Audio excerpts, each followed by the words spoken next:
Well, for the second time in less than 6 months, RT sat down with Iranian President Mahmoud Ahmadinejad. He's in New York this week for the United Nations General Assembly.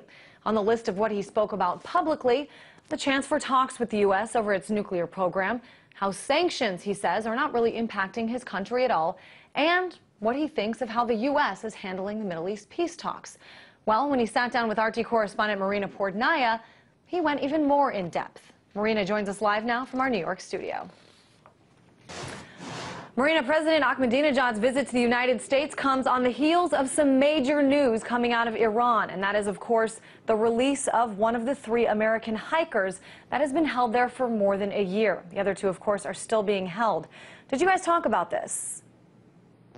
Hi there, Christine. Of course, I did bring this topic up with the Iranian president because when he was discussing the status of the American hikers still in his country, he did mention that that there are 8 Iranians that he says are languishing in U.S. prisons. When I asked him to actually expand upon that topic, he went into the hypocrisies he says exists here in the U.S. Take a listen. There are innocent Iranians in prisons, U.S. prisons. If U.S. authorities truly seek to promote human rights, here's their opportunity to prove that. I don't even have to go into the number of American people who are in prison.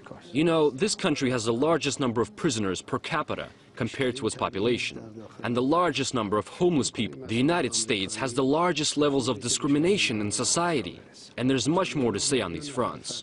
So we think it's essential for American authorities to pay more attention to their own people's needs too. There are 49 million impoverished people in America. That's equivalent to the population of 10 countries.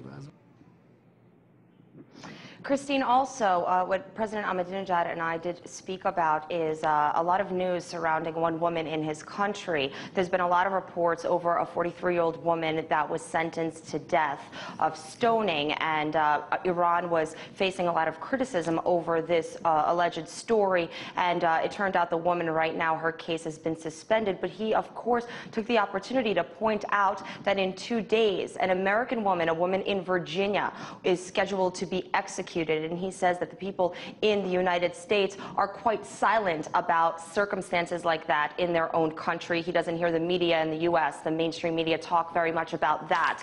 But yet the U.S. will cast stones at his country when they are standing themselves in glass houses. And Marina, this is, of course, the UN General Assembly, but Iran and the United States still seem to be a little bit at odds. Did you get a sense if things are changing? I mean, will they get better, or could they possibly get worse?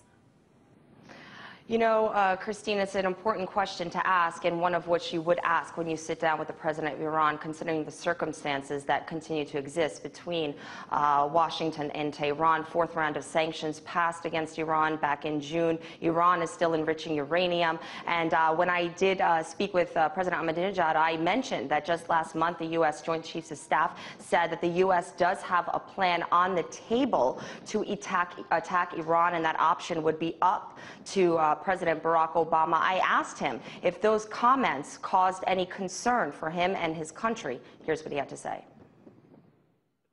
It's also clear that the United States does not possess the capacity to enter another war either. So, in your opinion, should we really be taking it seriously? I haven't said that, but we are prepared for the unlikely scenario of war, and we are ready to defend ourselves. But at the same time, we believe that no special case of this type will happen. Christine, the Iranian president did already give a speech just yesterday addressing some members of the international community, and all heads of state are talking about Millennium Development Goals while they're here in New York City, some of which include slashing world poverty in half, and they're discussing all the problems the world is facing as a whole. President Ahmadinejad says that a lot of the problems are due to the mismanagement of the world, and he's referring to the U.S. as the manager, and he says that that management is going to be reorganized. Take a listen. So I'd like to stress that the current problem of the world is its management, which we believe should be improved and reformed. And reformed it shall be. That's at least the agenda on our table. To change the management of the world? Yes. And the current manager right now you're referring to is the United States. I'm asking them. You just said it yourself. And you are now working to change that. Part of it is the U.S. The other is the culture that it brings about. And the third is the relationship among nations and countries. We're not the only ones who seek to alter it. Most governments and nations are unhappy with the current status quo, so everybody seeks change. Christine, we can expect for some fierce words to be spoken tomorrow as the UN-GA debate opens here in New York City. U.S. President Barack Obama will be the second speaker to be addressing the international body in the morning, and in the afternoon it will be President Ahmadinejad. And in years past, we've seen the U.S. delegation and delegations of European countries stand up and walk out during his speech. Who knows if that will happen tomorrow, but we will be covering that story and keeping our viewers abreast of what is taking place. Very interesting stuff. Real quick, Marina, just wondering if you were able to get a sense on, I was reading that the Iranian president says, you know, the only option left now is to have talks. I mean, does he have any sense on when or if these could take place?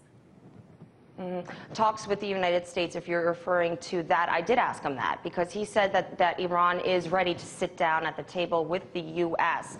under fair and respectful and courteous conditions. I asked him to expand on that. What is fair and courteous and respectful? He says essentially what he said, I'm wrapping up, is no ultimatums, sitting down with a clean slate, not having this pressure, not having the precedent of sanctions or a carrot and stick approach. He said that all members should come to the table if they want to come to some kind of a conclusion, fair conclusion, that everybody needs to be on an even playing field, and he believes that the U.S. does not play that way. And of course, a lot more there, and if you'd like to see the rest of this interview in its entirety, you can go to our website, rt.com. That is RT correspondent Marina Portnaya.